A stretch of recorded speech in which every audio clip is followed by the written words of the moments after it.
Don't ever let somebody tell you you can't do something. Not even me.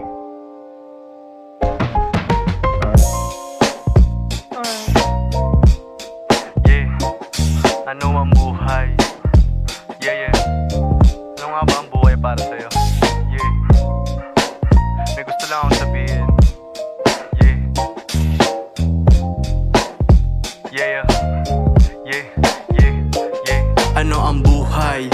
Kung ako'y tatanungin, para sa akin walang kulay kundi mo dadamahin. Ang bawat aral na dumadating kapag nagkamali ka, ang siya nagpapaalala sa'yo na di ka mahina. Parang araw na sisikat din naman yung pagkatila. Lawakan mo ang isip pag sinabi kong Maynila. Masyado kang makitid kung ang hilig mo manghila. Tandaan, sa pera ay huwag kang magpapasira. Damahin mo yung hangin at pakinggan mo ang tula. Na sa papel ko sinalin mga karanasan dala. O Diyos Ama, patawarin mo ko sa aking nagawa. Hayaan mong talakayin ko yung hindi ko pa alam. Dito sa lupa na tinatapakan ng mga paa ko, lalakbayin ang mundo bago ako maging apo. Ibabahagi mga kwento sa magiging apo. Huwag nyo tutularan kung ano yung dating ako. Ang buhay dito sa mundo masyado na magulo. Panandalian ang lahat, yan naman ang totoo. Parang tato mo na kukupas din yung balang araw. Yung mga sugat sa kahapon na nagsilbing aral. Sa bawat sugat meron tao na maaalala. Sa bawat sugat meron tao na magpapaalam. Sa bawat sugat may nahukay ka na kaalaman.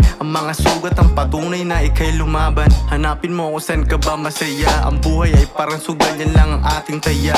Kung matalo man ay ayos lang, bumawi ka agad. Pagkabangon mo sa kama, lumagari na sagad. Pagbalasan ng baraha, di alam kung ano yung parating. Pero ikaw naman bahala, paano lalaruin. Kabado o napagod ka, buhay ka pa din. Basta lumaban ka ng patas ay panalo ka men.